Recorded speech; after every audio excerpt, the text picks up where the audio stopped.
অপর্ণা এবং হিন্দুলকে গাড়িতে একসাথে দেখে খুব কষ্ট পায় আর্য। হ্যাঁ ভিউয়ার্স, 70 দেখা যাবে আজকের পর্বে। বিস্তারিত জানতে ভিডিওতে একটি লাইক দিয়ে সম্পূর্ণ ভিডিওটি দেখতে থাকুন। গল্পের শুরুতেই আমরা দেখতে পাবো আর্য মন খারাপ করে একা একা তার রুমে বসে আছে। এদিকে হঠাৎ করে আর্য চোখ পড়ে তার গ্লাসে কেউ যেন একজন লুকিয়ে আছে। বলছে কে ওইখানে, কিন্তু সে লুকিয়ে পড়ে। এদিকে আর্যর আর সন্দেহ বাড়তে থাকে, খুঁজতে থাকে কে আছে এখানে। সে কাউকে দেখতে পায় না, বলছে স্ট্রেঞ্জ এটুক সময়ের মধ্যে কোথায় গেল। তো আবারও খুঁজতে এক সময় দেখে আড়ালে মানসি দাঁড়িয়ে আছে। মানসিকে দেখে তো আর্য অবাক হয়ে যায়, বলছে মানসি তুমি এখানে, কি ব্যাপার, তুমি এত রাতে অফিসে কেন? তুমি তো এখানে দাঁড়িয়েছিলে, এতবার বলছি কে তুমি কোনো উত্তরই দিচ্ছ না। তখন বলে আর্যদা আমি না ঘাবড়ে গিয়েছিলাম, আসলে আপনি এভাবে কে বলছিলেন তো আমি ঘাবড়ে গিয়েছি। তখন বলে তুমি এত রাতে অফিসে কি করছো, দেখতে পেয়েছো কয়টা বাজে? তখন মানসি বলে আর্যদা মাদার ইন ল এসেছে, আমাকে তো কিছুই বলে না, এজন্য আমিও এসেছি। তখন বলে তুমি কেন এসেছো, আর যে জন্য এসেছো কিছু দেখতে পেয়েছো, কাউকে পেয়েছো? তখন বলে না আর্যদা, আসলে আমি আপনাকে ডিস্টার্ব করতে চাইনি। তো এটা বলে মানসি এখান থেকে কেটে যায়। তখন আর্য মনে মনে বলে স্ট্রেঞ্জ মানসি এত রাতে কেন এসেছে, ওর মধ্যে কি চলছে? এটা নিয়ে আর্য অনেক ভয় পেয়ে যায়। আর এদিকে মানসি লুকে বলতে থাকে আর্যদা আপনি এবং মাদার ইন ল আমার কাছ থেকে যতই কিছু গোপন করতে চান না কেন, এই সিংহরায় পরিবারের সমস্ত কিছু জেনে আমি ছাড়বই, সবকিছু জেনে তবে আমি ক্ষান্ত হব। অন্যদিকে দেখা যায় অপর্ণা মন খারাপ করে বসে আছে। অপর্ণা খুব কান্না করছে আর বলছে স্যার আমাকে কিছুই বলে গেল না। বাবা স্যারকে কি বলেছে বাবা, আমি তো কিছুই বুঝতে পারছি না। বাবা এমন কি বলেছে যে স্যার এত কষ্ট পাচ্ছে? স্যার তো আমাকে কিছু বলেও যায়নি, কিভাবে আমি এটা জানবো? এটা বলে কান্না করতে থাকে আর বলছে আমার পক্ষে এইসব মেনে নেওয়া সম্ভব নয়। এটা বলে যখন কান্না করতে থাকে আর তখন ওইখানে তারা সুন্দরী মা চলে আসে। তারা সুন্দরী মা তখন বলতে থাকে শুন, কষ্ট আছে, কষ্ট তো তোকে পেতেই হবে, কষ্ট পেলেই না তুই শক্ত হবি, বুঝতে পেরেছিস? আর তখন অপর্ণা বলে মা তুমি এসেছো। তখন তারা সুন্দরী এই বলে চলে যায়, কিন্তু অপর্ণা বলে মা তুমি চলে যেও না। এটা বলে অপর্ণা তারা সুন্দরী পিছে যায় আর বলছে মা তুমি কোথায় নিয়ে যাচ্ছ আমায়? এটা বলে অপর্ণা চলে যাচ্ছে তারা সুন্দরীমার পিছনে। অন্যদিকে আর্য তার বাড়িতে চলে এসেছে। আর্যর মা আর্যকে দেখে বলে আর্য তুমি চলে এসেছো, সতীনাথ বাবু কি বলেছে? কোনো কথা হলো, কিন্তু আর্য কোনো কথাই বলতে পারে না, চোখ ছলছল করছে। আর্য মা বলছে আর্য কিছু বলছো না কেন, আমার তো খুব চিন্তা হয়, তুমি কেন বুঝতে পারছো না, সব বলো আমাকে। তখন আর্য বলে মা আমি পারিনি, অপর্ণাকে আমি হারিয়ে ফেলেছি। আমি তো মুখে বলি যে তোমাকে কোথাও যেতে দিব না, এই আর্য সিংহরায় কথা দিলে কথা রাখি। কিছু হলো? কিছু হয়নি মা, কিছুই হয়নি, অপর্ণাকে আমি হারিয়ে ফেলেছি। তখন যা শুনে আর্য মা অবাক হয়ে যায়। এদিকে আর্য আর কোনো কথাই বলতে পারে না। তখন আর্যর মা বলে সব কষ্ট কেন তোমাকেই পেতে হবে? না আমি যাব সতীনাথ বাবুর সাথে, আমি কথা বলবো।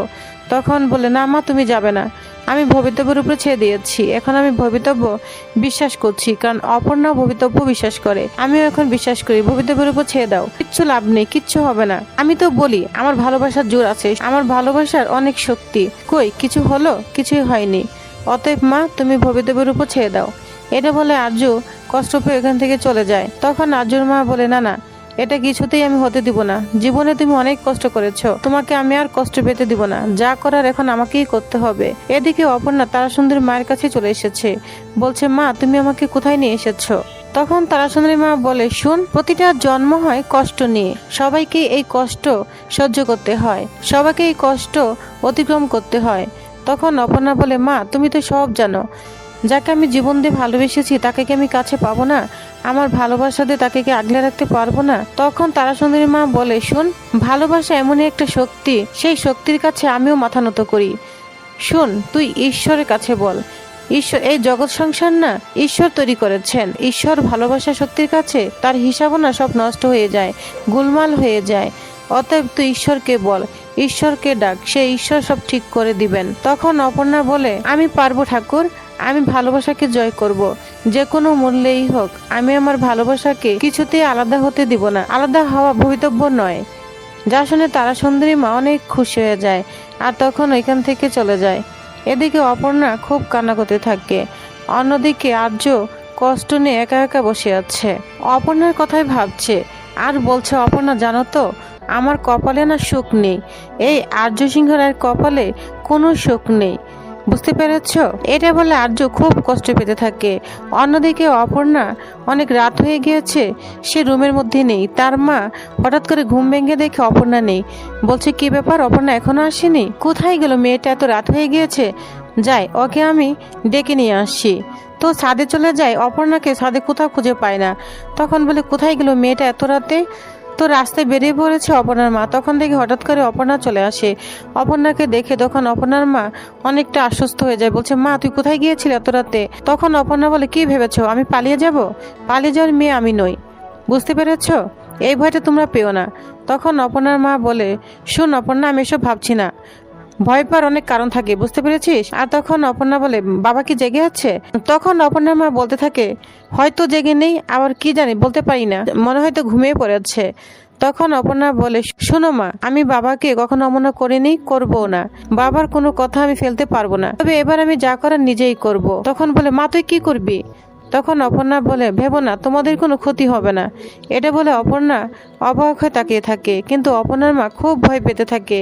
মনে মনে বলছে ও কি করতে চাচ্ছে, ও কি করবে, এটা বলে ভয় পেতে থাকে। অন্যদিকে আর্য বাগানে বসে খুব কষ্ট পাচ্ছে। অপর্ণার কথা চিন্তা করতে করতে এক পর্যায়ে দেখতে পায় অপর্ণার দেওয়া জুঁই ফুল গাছটা একদম শুকিয়ে মরে গেছে। যা দেখে তো একদম চিটকে ওঠে আর্য। বলছে কি ব্যাপার, কিছুদিন আগেই তো খুব সুন্দর ফুল ধরেছিল, মা নিজে যত্ন করেছে, তাহলে কিভাবে এটা মরে গেল? এটা বলে অবাক হয়ে যায় আর্য। আর তখনই মা বলে চিৎকার করতে থাকে। তখনই রাজলক্ষ্মী এসে বলতে থাকে কি হয়েছে আর্য? তখন বলে দেখো গাছটার কি অবস্থা, অপর্ণা আমাকে এই গাছটা দিয়েছিল, কিছুদিন আগেও তো ফুল তুলেছো, তাহলে এখন কিভাবে শুকিয়ে গেল? এই গাছটাকে আমি কিছুতেই মরতে দিব না। এটা বলেই আর্য গাছের পরিচর্যা করতে থাকে, একদম পাগলের মতো করতে থাকে। তখন আর্যর মা বলে আর্য পাগলামি করো না, আমি দেখছি গাছটা কি করা যায়। তখন বলে মা সব শেষ হয়ে গিয়েছে, এই গাছটা শুকিয়ে গেছে মানে আমার সব শেষ, আমার জীবনে তো আর কিছুই নেই। এটা বলে খুব কষ্ট পেতে থাকে। আর তখন এখানে মানছি চলে আসে। মানছি এসে বলতে থাকে কি হয়েছে মাদার ইন ল? তখন আর্যুর মা তাকে কন্ট্রোল করার চেষ্টা করে, কিন্তু মানছি কিছুতেই কন্ট্রোল হয় না। বলছে এটা জুঁই ফুল গাছ না, এটা তো মরে গেছে। আর তখন বলে মানছি একটু চুপ করবে? তখন বলে মা কি হয়েছে, এত তো চুপ করা কি আছে, গাছটা শুকিয়ে গিয়েছে, নার্সারি থেকে আরেকটা আনিয়ে নিব, তাহলে এত কি হয়েছে? তখন রাজলক্ষ্মী ধমক দেয়, বলছে মানছি যদি চুপ করতে না পারো তাহলে এখান থেকে চলে যাও, বুঝতে পেরেছো?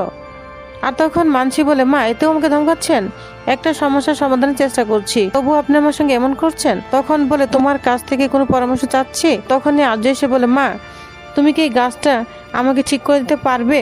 বলো না এই গাছটা কি ভালো হবে? তখন আর্যর মা বলে আমি আমার জীবন দিয়ে হলো চেষ্টা করব, এই গাছটাকে তাজা করার আমি আপ্রাণ চেষ্টা করব। তখন মানসি বলে যত সব রাজ্যের নেকামি, আমিও দেখবো এই গাছটা কিভাবে জীবিত হয়। এটা বলে মানসি এখান থেকে চলে যায়। এদিকে আর্য বলে মা আমার তো সব শেষ, আমি সব হারিয়ে ফেলেছি, তুমি আমাকে এই গাছটা ঠিক করে দাও না, এটুকু তো আমাকে দিবে। এটা বলে খুব কষ্ট পায় আর্য, যা শুনে রাজলক্ষ্মীও অনেক কষ্ট পায়। অন্যদিকে দেখা যায় অপর্ণা সকাল সকাল রেডি হয়ে গিয়েছে, অফিসে চলে যাবে। অপর্ণার মা বাবা খেয়ে যেতে বলে কিন্তু কিছুতেই খাবে না, তো চলে যাবে অপর্ণা। তখনই দেখা যায় ওই মুহূর্তে হিন্দুল চলে আসে। হিন্দুলকে দেখে তো অপর্ণা অবাক হয়ে যায়। তখন হিন্দুল বলে অপর্ণা তুমি বের হচ্ছ, আমি ভুল সময় এসেছি। অপর্ণার কিছুই বলতে পারে না। অপর্ণা হিন্দুলকে দেখে অবাক হয়ে হিন্দুলের দিকে তাকিয়ে থাকে। অন্যদিকে অপর্ণার মা বাবাও তো হিন্দুলকে দেখে অবাক হয়ে যায়। তো ভিউয়ার্স, তাহলে নেক্সট আকর্ষণীয় পর্বে আর কি হতে চলেছে তো জানতে অবশ্যই আমার সাথেই থাকুন। ধন্যবাদ।